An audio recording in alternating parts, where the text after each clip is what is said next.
Do you ever get into a sewing slump? I think it's something that happens to everybody who likes to make things in general. We'll go through periods of time where we mentally want to make things, but we just can't get ourselves to do it in real life for whatever reason that is. And today is just one of those weird days. I have my day off, which is normally when I film videos, and I had other videos I was going to film. And I don't know if you can really tell, but the lighting is terrible. It's raining outside and it's going to be raining all day. There's nothing I can do about that. So I'm going to use this as the opportunity to officially shake myself out of my sewing slump, and I'm going to show you what I do to make that happen. So whenever I'm in a rut, what I like to do is pick a tried and true pattern that I know is going to fit me and it's not going to take a lot of time or modifications to do. And so I have decided to make myself a Deer and Doe plantain t-shirt, which is an old favorite of mine, and I'm going to take you along for the process. This project really kind of started with my stack of fabric that's sitting over there. I have things that honestly kind of need to find a home sitting in front of my closet, and it's an insane stack, so I'm not going to show you, but this one was sitting relatively on the top because I just bought it in July at the Sewing Studio sale, and I only have a yard, and so you get a little more limited. It's not that I can't make a t-shirt. I can make a t-shirt out of a yard for myself, but I am definitely more limited as to what style of t-shirt I can do. But I know from making things previously that I can get a Deer and Doe plantain t-shirt with a slightly raised neckline out of 1 yard. So I have pulled out my pattern. This is a free download from Deer and Doe. It's a great t-shirt. This is actually very minimally modified. The only modification I did on this was to raise the neckline. So this is actually the Renfrew neckline, which is by Sewaholic. It was all the rage. When I was first starting to sew my clothes like 10, 12 years ago, I've made tons of that shirt as well. But I'm picking the plantain because it is nice and flowy away from the body. And it is so hot right now. Plus, I don't always want something sucked down to my stomach anyway. And so you just get a fitted silhouette, but it pulls away at the tummy. Perfect shape for someone like me. I'm very pear-shaped, and that's kind of what this is designed with in mind. But this is a PDF download you can get for free from Deer and Doe. I highly recommend it. It is a quick, easy make, and just the thing for when you want to bump yourself out of a sewing rut. So one of the things that makes this t-shirt so easy is it only has 4 pattern pieces. It has a front, a back, a choice of sleeve, which I'm going with the short sleeve since I have a limited amount of fabric. It also comes with a 3/4 sleeve. You can put these really cute elbow patches on. Remember when we had to have elbow patches on everything? And then the neckband piece, which is honestly more of a suggestion, but it's handy to have as a pattern piece. Now, I modified my pattern years ago. The original plantain came to about right here, which that's not crazy low or anything, but it's just a little lower than I personally like to have, where I don't feel like I need to mess with it and make sure I'm not showing things off to the world. So I preferred the neckline of the Renfrew by Sewaholic, but I like the body shape of the plantain. And so all I did was line up the front pattern pieces and trace the Renfrew neckline. So I even have it marked on my pattern piece. This is where the original plantain was. This is the Renfrew. In case I want to fold this down, I could still go back to the deeper cut plantain. Step 1, after pulling out my pattern pieces, is I'm going to cut out my fabric. And since I'm working on very limited yardage, I'm going to totally go against the cutting layout. I'm going to just do whatever works best for how it fits on my fabric. So I like to do my biggest pieces first, and in order to maximize fabric, I'm just going to fold in from the edge. Usually the pattern itself is going to suggest that you fold the whole piece in half and then cut your pattern pieces, but that takes up a lot more fabric. So I lay my pattern piece out and I get it as close to the top as I can, always still trying to make sure that it's on grain. You know, this is a stretch thing, so we want to make sure we have enough stretch to go around us. And that looks pretty perfect right here.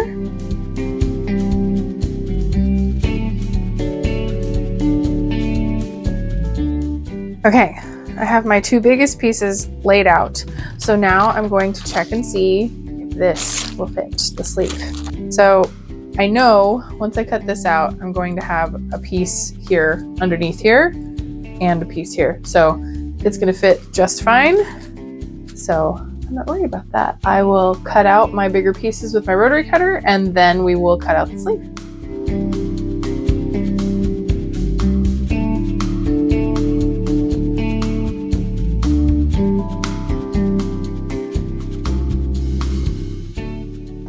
So I just knocked my phone over on the tripod, and my phone is okay, thankfully, but now my tripod mount is busted off in the holder. So we're gonna get some really interesting camera angles from here on out, and I just wanted to warn you. But now, this is all I have left of my fabric.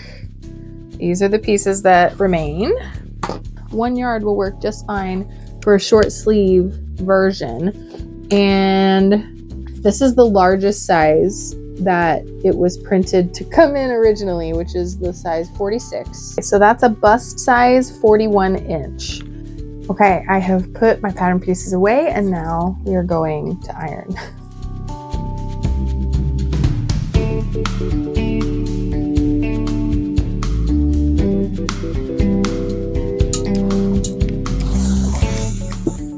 I like to stabilize the shoulders of my shirts using a fusible stay tape. So this is So Keezy, which is the best, and I'm going to put that in the front and back shoulders just to give me an extra little bit of stability there.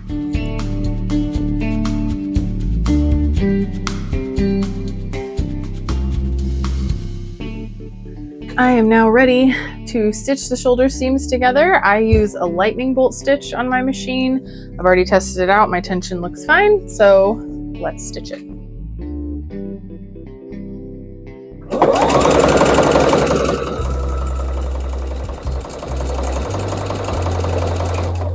So I'm going to maximize my time and sew this together at the short end.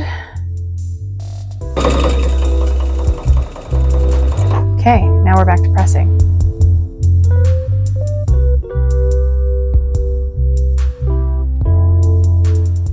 So now we have to pin the neckband.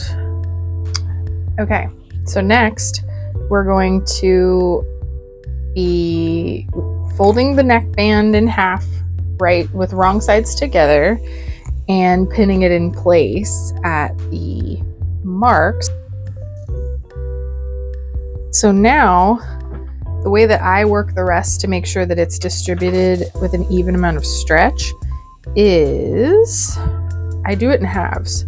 So I hold it out like this, I connect my two that I just pinned and determine, okay, this is the center point of that section. And then I do the same thing with the neckband piece. I determine where that center is. If I'm worried I won't be able to find that myself, I mark it with a pin on one side. And then I go pin that in that spot. And I do that over and over again all the way around, because you're going to have less neckband. It's going to be shorter because you want it to pull into the body. It always looks a little weird because the neckband is shorter. So I'm going to tug on those pieces slightly just to make them taut with the rest as I sew. So I just sewed that, and it looks, you know, funky because it's been stretched to fit this way. So now we're going to press the seam allowance down, and then we're going to twin needle stitch the seam allowance down on the top. So that is what makes your t-shirt look professional.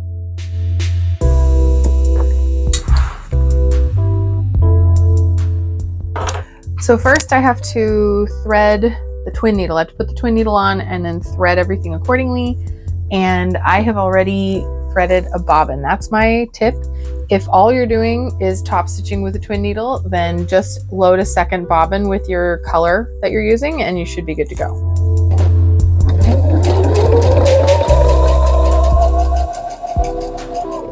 Okay, it is stitched. You do want to take your time on that because that's the most visible thing of your shirt. It's right by your neck. So now it's a little wavy still, and I'm going to press it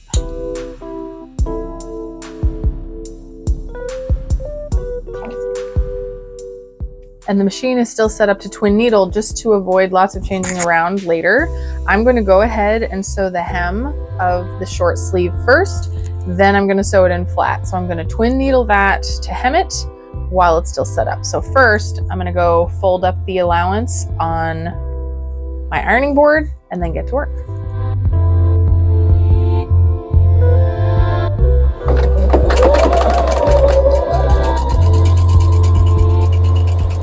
After it's pressed, it looks nice and flat. And this is what the inside looks like. Now we are on to the sleeves. So you're gonna match your notches. Let's see which one goes where. So now we're gonna stitch that on. We have reached the ending section. I sewed the sleeves in and pressed them. Now I'm going to fold the t-shirt right sides together and stitch the side seams, and we will have a shirt that I can try on. All right, it's a shirt I can wear and I like it. It's not quite as loose as that other one I was wearing, but I think that's just the difference in the stretch of the fabric. This is a much stretchier fabric. So now the only thing left to do is, it's very long. I need to figure out the length. I think I'm going to just lay that other one that I was wearing on top and make this the same length as that, because I like how that one is. And I will twin needle the hem and have a finished shirt. And here is my finished shirt. I really, really like it. I am super pleased. This fabric is just so soft. If you've ever used art gallery jersey before, then you know, like it's a little pricey, but it's just so soft and the prints are really pretty. So I really like this. It actually pulls away a little more now that it's hemmed, now that it's kind of stiffened there. And I did do a really deep hem on this. I folded up 2.5 inches all the way around, and then I serged the edge in hopes that it won't roll quite so easily, and then did like 1 inch away from the edge is where my top stitching is. But for me, that's kind of the perfect length. And yeah, I have a finished shirt. I like the neckline. I love everything about how this turned out. And so I think this might have helped me get out of my slump. This is my kind of kick in the pants. This is what I do anytime I get in a sewing slump where I just can't make it happen. I just can't wrap my head around starting a project. I do something really simple, something that is very low stakes. This fabric was in the sale. It was in the clearance. So it was very inexpensive to make. I want to say this piece cost me like less than $5. I don't feel as precious about it in case something went wrong, but I also picked a pattern I've done a bunch of times before. However, I haven't made one in a couple of years, I think. And so now I'm super excited to have a new one. And this took me 3 hours, but that's with stopping to film, which makes it take literally twice as long, I have to say. Like, I can whip out one of these in easily an hour, hour and a half, depending on how persnickety it is when I cut it, because I've made so many. And I know that t-shirts seem daunting, but once you've done a few and you figure out how easy it is, this becomes my project that I do whenever I am just feeling low about sewing, can't make it happen. In a couple of hours, I have a brand new shirt that I really like. And now I have motivation to keep going. Like, I need a skirt. I need a skirt to wear with this new shirt, right? If you find yourself in a sewing slump, maybe you don't make a t-shirt, maybe you make a bag, maybe you make something else that's a simple project. Make something that you've made before. Just give yourself a low stakes project with no deadlines. Take a few hours, take a few nights if you need to, but just make yourself sew. I find that even if I don't really want to sew and I make myself start, after about 15 minutes, then I'm just in the groove and I don't want to stop anyway. I hope that this can help somebody. I hope that watching me sew this was entertaining in some kind of way. I'm sorry that the lighting isn't better. This is all artificial lighting, which I usually try to stay away from, but it's just so dreary. I can't get anything good right now. So yeah, let me know. What do you think of my new shirt? Is this a shirt that you would try? definitely look it up. It's a free pattern and it's a good one. And I am going to go see what I want to sew next. Let me know if you do something similar to get out of your funk when you don't feel like doing the things that you actually do kind of feel like doing. And I hope to see you again. And until next time, I hope that you stay away from sewing slumps yourself.